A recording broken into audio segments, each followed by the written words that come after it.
بسم اللہ الرحمن الرحیم۔ ناظرین، نبی کریم صلی اللہ علیہ وآلہ وسلم نے فرمایا کہ شب برات کو یہ 4 رکعت ضرور پڑھیں، اللہ بہت خوش ہوتا ہے۔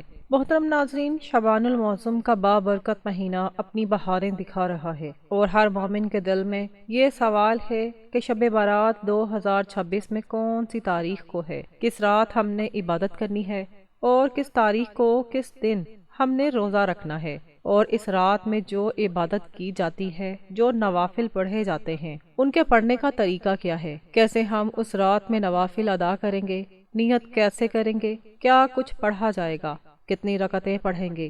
جو 4 رکعت نفل نماز میں آپ کو بتا رہی ہوں، جس کی تلقین خود نبی کریم صلی اللہ علیہ وآلہ وسلم نے فرمائی ہے، یہ آپ کی چھوٹنی نہیں چاہیے۔ وہ کون سی 4 رکعت کب پڑھنی ہے اور کس وقت ہمیں ادا کرنی ہے، ان کے پڑھنے کا کیا طریقہ ہے اور اس کی فضیلت کیا ہے، یہ جان کر آپ حیران ہو جائیں گے۔ اور اسی طرح جو اگلے دن روزہ رکھنا ہے، وہ روزہ ہم نے کیسے رکھنا ہے، اس کی نیت کیسے کریں گے۔ نبی کریم صلی اللہ علیہ وآلہ وسلم اس مہینے میں کون سا عمل کثرت کے ساتھ کیا کرتے تھے، کیونکہ یہ شعبان کا مہینہ شروع ہو چکا ہے اور اگلا مہینہ رمضان کا ہے، اور رمضان جو کہ بہت ہی زیادہ برکتوں والا مہینہ ہے، اللہ ہم سب کو رمضان تک لے جائے۔ رمضان یہ وہ بابرکت مہینہ ہے کہ جس میں ہر عمل کا ثواب بڑھا دیا جاتا ہے، رحمت کے دروازے کھول دیے جاتے ہیں، اور اللہ تبارک و تعالیٰ نفل عبادت کا ثواب فرض کے برابر عطا کرتا ہے، اور ایک فرض کا 70 گنا اللہ رب العالمین عطا فرماتا ہے۔ تو یہ رمضان کا مہینہ ہمارے بالکل قریب ہے، لیکن اس سے پہلے یہ شعبان کا مہینہ ہے، تو یہ بھی بہت ہی زیادہ بابرکت مہینہ ہے۔ اس مہینے کی بھی فضیلت بہت زیادہ ہے۔ اس ماہ مبارک کی فضیلت کا اندازہ آپ اس حدیث پاک سے لگائیے۔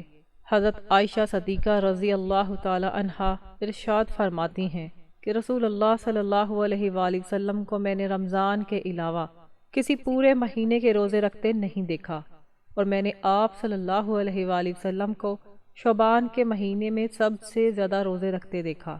اب آقا کریم علیہ الصلوۃ والسلام شعبان میں سب سے زیادہ کثرت کے ساتھ روزے رکھتے تھے۔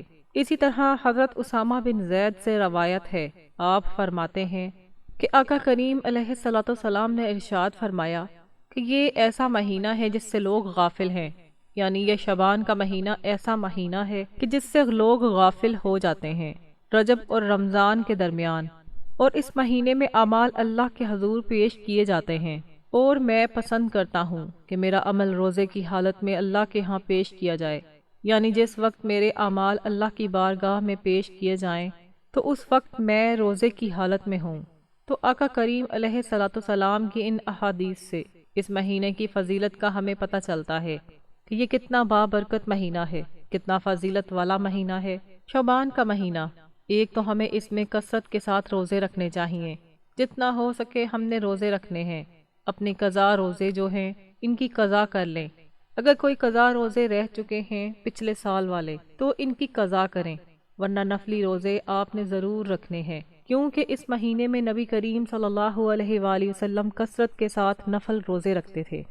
اور اس مہینے کی فضیلت کا اندازہ آپ اس حدیث پاک سے بھی لگائیے۔ آقا کریم علیہ الصلوۃ والسلام نے ارشاد فرمایا کہ اللہ تعالیٰ شعبان کی 15ویں رات اپنی مخلوق کی طرف نظر فرماتا ہے اور سب کو بخش دیتا ہے، سوائے مشرک اور دل میں کینہ رکھنے والے کے، یعنی یہ 2 لوگ ہیں، ایک تو مشرک ہو گیا اور دوسرا وہ جو دل میں کینہ رکھے، بغض رکھے، اللہ رب العالمین اسے بخشش عطا نہیں فرماتا۔ یعنی 15ویں شب برات یہ بہت ہی زیادہ فضیلت والی رات ہے۔ اس رات کو ہم نے بالکل بھی غفلت کے ساتھ نہیں گزارنا ہے، اور اس پورے مہینے میں اپنی عبادت کو بڑھا دیں، کیونکہ رمضان ہمارے بالکل قریب ہے، تو رمضان کی ہم نے مشق ابھی سے شروع کر دینی ہے، روزہ رکھنا شروع کر دیں۔ اسی طرح عبادت میں اپنا فرض عبادت تو ہم کرتے ہیں، نوافل کی طرف اپنا رجحان بڑھا دیں تاکہ پہلے سے آپ تیار ہوں۔ رمضان کے لیے تو روزہ رکھیں اور عبادت میں اپنا زیادہ سے زیادہ وقت لگائیں، اور اس بات کو یقینی بنائیں کہ آپ کا دل اللہ کی طرف متوجہ ہے، کیونکہ یہ وہ مقدس لمحات ہیں جن میں زمین و آسمان کے فیصلے ہوتے ہیں اور بندوں کی حاجتیں پوری کی جاتی ہیں۔ شعبان المعظم کی ان مبارک ساعتوں میں کثرت سے درود شریف کا اہتمام بھی کرنا ہے، جو نہایت اہمیت کا حامل ہے، کیونکہ یہ مہینہ حضور اکرم صلی اللہ علیہ وآلہ وسلم سے خاص نسبت رکھتا ہے۔ اس لیے جتنا ہو سکے اپنی زبان کو ذکر الہی سے تر رکھیں اور استغفار کی تسبیحات پڑھیں، تاکہ جب رمضان المبارک کا چاند طلوع ہو تو ہمارے دل گناہوں کی سیاہی سے پاک ہو چکے ہوں اور ہم کامل یکسوئی کے ساتھ روزے اور تراویح کا حق ادا کر سکیں۔ یاد رہے کہ یہ وہ رات ہے جس میں رزق تقسیم کیا جاتا ہے، اور جو لوگ اس رات غفلت کا شکار رہتے ہیں وہ بڑی خیر سے محروم کر دیے جاتے ہیں۔ اب شب برات کی کیا فضیلت ہے، جیسا کہ ایک حدیث میں نے پہلے بیان کر دی، لیکن ایک اور حدیث جو ابو داؤد شریف کے اندر موجود ہے اور حضرت علی المرتضیٰ رضی اللہ تعالی عنہ سے روایت ہے، فرماتے ہیں کہ نبی کریم صلی اللہ علیہ وآلہ وسلم نے ارشاد فرمایا، جب شعبان کی 15ویں رات ہو یعنی شب برات ہو، 15ویں رات یعنی اگلا دن 15 شعبان کا ہو اور اس سے پہلے جو رات ہے یہ 15ویں رات ہوتی ہے، فرمایا کہ شعبان کی 15ویں رات ہو، اس رات قیام کرو اور اس دن کا روزہ رکھو، کیونکہ اللہ تعالیٰ اس رات غروب آفتاب سے لے کر طلوع فجر تک آسمان دنیا پر اپنی رحمتوں کا نزول فرماتا ہے، اور اللہ کی طرف سے یہ اعلان کیا جاتا ہے کہ ہے کوئی مجھ سے مغفرت مانگنے والا میں اسے بخش دوں، کیا ہے کوئی رزق مانگنے والا میں اسے رزق دوں، کیا ہے کوئی مصیبت زدہ کہ میں اسے عافیت دوں، یہاں تک کہ یہ اعلانات کیے جاتے ہیں کہ ہے کوئی مجھ سے رزق مانگنے والا کہ میں اسے رزق عطا کر دوں، ہے کوئی بیمار کہ میں اسے شفا عطا کر دوں، ہے کوئی مصیبت زدہ میں اس کی مصیبت کو دور کر دوں، اسے عافیت عطا کر دوں۔ یہ اعلانات غروب آفتاب سے لے کر طلوع فجر تک کیے جاتے ہیں۔ اللہ کی طرف سے یہ اعلان کیا جاتا ہے کہ ہے کوئی مجھ سے مانگنے والا میں اسے عطا کر دوں۔ تو یہ 15ویں شعبان یعنی شب برات کی فضیلت ہے کہ اس رات غروب آفتاب سے اللہ رب العالمین آسمان دنیا پر اپنی رحمتوں کا نزول فرماتے ہیں اور اللہ بخشش کے دروازے کھول دیتے ہیں، مغفرت کے دروازے کھول دیتے ہیں، رزق کے دروازے کھول دیتے ہیں۔ تو یہ رات ہم نے بالکل مس نہیں کرنی۔ اس رات میں اچھی طرح سے عبادت کرنی ہے، اور اس رات میں عبادت کیسے کرنی ہے یہ بھی آپ کو بتا دوں۔ یہ رات کب ہے اور یہ رات کس تاریخ کو آئے گی، کون سا دن ہوگا، کس رات اور کس دن جو ہم نے عبادت کرنی ہے اور روزہ رکھنا ہے، اور کس رات ہم نے عبادت کرنی ہے۔ 15 شعبان یعنی شب برات کی جو رات ہے، اس رات میں ہم نے عبادت کی کثرت کرنی ہے، قیام کرنا ہے، جیسا کہ حدیث میں آیا ہے کہ قیام کرو، اور قیام یعنی آپ نوافل کی کثرت کریں۔ اگر آپ کی نمازیں قضا ہیں تو آپ اپنی قضا نمازیں ادا کرتے رہیں۔ مقصد اس رات میں قیام کرنا ہے، نوافل پڑھنا ہے۔ بالکل آپ پڑھیں، جتنی مرضی رکعتیں آپ پڑھنا چاہتے ہیں پڑھ سکتے ہیں۔ پوری رات آپ قیام کریں یا پھر کچھ دیر آپ تلاوت کریں، لیکن جو خاص 4 رکعت نماز میں آپ کو بتا رہی ہوں یہ آپ کی مس نہیں ہونی چاہیے۔ وہ کون سی 4 رکعت ہیں، کب پڑھنی ہے اور کس وقت ہم نے ادا کرنی ہے، ان کے پڑھنے کا کیا طریقہ ہے اور اس کی فضیلت کیا ہے، یہ جان کر آپ حیران ہو جائیں گے۔ یہ وہ نماز ہے جس کی تلقین خود نبی کریم صلی اللہ علیہ وآلہ وسلم نے اپنے پیارے چچا حضرت عباس رضی اللہ تعالی عنہ کو فرمائی تھی، اور آقا کریم علیہ الصلوۃ والسلام کا فرمان ہے کہ اس نماز سے زندگی کے اگلے پچھلے صغیرہ کبیرہ پرانے نئے تمام گناہ معاف ہو جاتے ہیں۔ اللہ کو یہ نماز بہت ہی زیادہ محبوب ہے۔ آقا کریم علیہ الصلوۃ والسلام نے اپنے چچا سے ارشاد فرمایا کہ اے چچا جان، اگر ہو سکے تو یہ نماز روزانہ پڑھیں، ورنہ ہفتے میں 1 بار یا مہینے میں 1 بار یا سال میں 1 بار یا زندگی میں 1 بار ضرور پڑھیں۔ تو یہ رات ہم نے اس خاص عبادت کے ساتھ گزارنی ہے، 15ویں شب یعنی شب برات کی رات، اور اس رات میں اس عظیم نماز کا اہتمام کریں، قرآن مجید کی تلاوت کریں اور توبہ استغفار کا اہتمام کریں، اور یہ 4 رکعت آپ نے ضرور پڑھنی ہے۔ کیسے پڑھنی ہے دیکھیں۔ سب سے پہلے آپ نے نیت کرنی ہے۔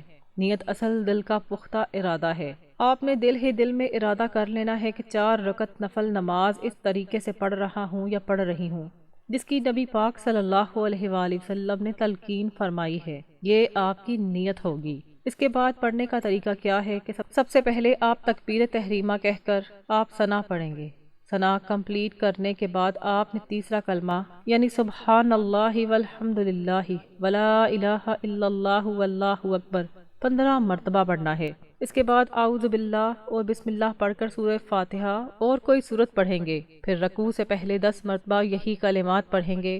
پھر رکوع میں جا کر رکوع کی تسبیح کے بعد 10 مرتبہ رکوع میں کھڑے ہو کر یعنی قومہ میں 10 مرتبہ، پہلے سجدے میں سجدے کی تسبیح کے بعد 10 مرتبہ، دونوں سجدوں کے درمیان بیٹھ کر یعنی جلسہ میں 10 مرتبہ اور دوسرے سجدے میں سجدے کی تسبیح کے بعد 10 مرتبہ یہی کلمات پڑھیں گے۔ اس طرح ایک رکعت میں 75 مرتبہ یہ کلمات ہوں گے اور 4 رکعت میں ان کی تعداد 300 مکمل ہو جائے گی۔ دوسری رکعت میں پھر اسی طرح ثنا کے بعد 15 مرتبہ کلمات، پھر قرات اور بقیہ تمام ارکان میں 10 مرتبہ کلمات دہرائیں گے۔ پھر بیٹھیں گے تشہد اور دعا پڑھ کر دائیں بائیں سلام پھیر دیں گے۔ تو اس طریقے سے ہم نے یہ 4 رکعت ادا کرنی ہے۔ اور یہ پڑھنی کب ہے؟ عشاء کے بعد سے لے کر طلوع فجر تک، یعنی فجر کا وقت شروع ہونے سے پہلے تک آپ رات کے کسی بھی حصے میں پڑھ سکتے ہیں، لیکن افضل وقت رات کا آخری حصہ ہے، یعنی جو صبح سحری کا وقت ہوتا ہے، اس میں یہ نماز ادا کرنا سب سے افضل ہے۔ ناظرین، یہ مغفرت کی عظیم گھڑی ہے، یہ ہماری مس نہیں ہونی چاہیے۔ اس رات میں اور اس کے بعد جو اللہ سے مانگو گے اللہ عطا فرماتا ہے، تو یہ مانگنے کی رات ہے۔ اللہ سے اپنے گناہوں کی بخشش مانگیں، مغفرت طلب کریں، اپنے لیے رزق مانگیں، اپنے لیے عافیت طلب کریں، اپنے لیے، اپنے گھر والوں کے لیے۔ تو یہ دعاؤں کا اہتمام بھی آپ نے ساتھ ساتھ کرنا ہے۔ اچھا، اب شب برات ہے کب؟ یہ بھی میں آپ لوگوں کو بتاؤں کہ تاریخ کون سی ہوگی اور کون سا دن ہوگا، کون سا دن گزرنے کے بعد شب برات کی رات آئے گی۔ دیکھیں، شب برات 2026 میں اس سال 3 فروری اور ٹیوزڈے منگل کا دن ہوگا۔ 3 فروری منگل کا دن جیسے ہی مکمل ہوگا، سورج غروب ہوگا، مغرب کے بعد سے لے کر طلوع فجر تک، فجر کی نماز کا وقت شروع ہونے سے پہلے تک، یہ ساری رات جو ہے یہ شب برات کی رات ہے۔ 3 فروری کا دن جیسے ہی مکمل ہوگا، آگے جو رات شروع ہو رہی ہے یہ شب برات کی رات ہے، یعنی یہ 15ویں شعبان ہے، شعبان کی 15ویں رات ہے۔ اچھا، عبادت ہم نے کس دن کرنی ہے؟ 3 تاریخ دن گزرنے کے بعد جو رات شروع ہوگی، اس رات ہم نے عبادت کرنی ہے۔ اور اگلا جو دن ہے بدھ کا دن ہے، یہ 15 شعبان کا دن ہے۔ اس دن ہم نے روزہ رکھنا ہے۔ اور روزہ کیسے رکھیں گے؟ نیت دل کا پختہ ارادہ ہے، نفل روزہ ہے تو آپ نے نفل روزے کی ہی نیت کرنی ہے، اور دل ہی دل میں ارادہ کر لینا ہے کہ میں روزہ رکھ رہا ہوں، بس اتنا ہی کافی ہے۔ زبان سے الفاظ ادا کر کے نیت کرنا یہ کوئی ضروری نہیں ہے۔ تو آپ نے نفل روزہ رکھنا ہے اور رات میں قیام کرنا ہے۔ مقصد اس رات میں قیام کرنا ہے، جس طرح جو نمازیں آپ پڑھنا چاہیں، قضا پڑھنا چاہیں قضا نمازیں پڑھ لیں، یا یہ 4 رکعت نفل جس کی نبی پاک صلی اللہ علیہ وآلہ وسلم نے تلقین فرمائی، آپ پڑھ سکتے ہیں۔ اور اس عظیم رات کی برکات حاصل کرنے کے لیے کثرت سے درود پاک پڑھیں، کیونکہ یہ توبہ کی قبولیت کی سب سے بڑی راتوں میں سے ایک رات ہے۔ اس رات میں کثرت سے کی جانے والی توبہ اور گناہوں پر ندامت کے آنسو اللہ پاک کی رحمت کو جوش میں لاتے ہیں اور بندہ اپنے خالق کے قریب ہو جاتا ہے۔ کوشش کریں کہ اس مبارک رات میں اپنے والدین، رشتہ داروں اور تمام امت مسلمہ کے حق میں خصوصی دعا کریں، خصوصاً ان کے لیے جو اس دنیا سے رخصت ہو چکے ہیں، تاکہ اللہ ان کی قبروں کو نور سے بھر دے۔ یہ رات مقدر سنوارنے کی رات ہے، اس لیے اپنی دنیا اور آخرت دونوں کی بھلائی طلب کریں اور صدق دل سے عہد کریں کہ آئندہ زندگی اللہ اور اس کے رسول کی اطاعت اور فرما برداری میں گزرے گی۔ شب برات کا یہ پیغام ہمیں یاد دلاتا ہے کہ یہ زندگی مختصر ہے اور ہر گزرتا لمحہ ہمیں اپنی منزل یعنی موت کے قریب کر رہا ہے۔ اس لیے ہمیں چاہیے کہ ہم اپنی اصلاح کریں اور ایک دوسرے کو معاف کرنا سیکھیں، تاکہ رب کریم ہمیں بھی معاف فرمائے۔ اللہ پاک ہمیں اس رات کی قدردانی کی توفیق دے اور ہمارے ناموں کو جہنم سے آزاد ہونے والے خوش نصیبوں میں شامل فرمائے، آمین یا رب العالمین۔ ناظرین کرام، کمنٹ باکس میں اللہ تبارک و تعالیٰ کے 99 ناموں میں سے کوئی ایک پیارا سا نام ضرور ٹائپ کریں۔ اگر آپ کو یہ اصلاحی ویڈیو اچھی لگی ہو تو اسے لائک کریں، صدقہ جاریہ کی نیت سے شیئر کریں، اور مزید ایسی ویڈیوز کے لیے چینل کو سبسکرائب کریں۔ اگلی ویڈیو تک کے لیے ہمیں اجازت دیجیے۔ اللہ حافظ۔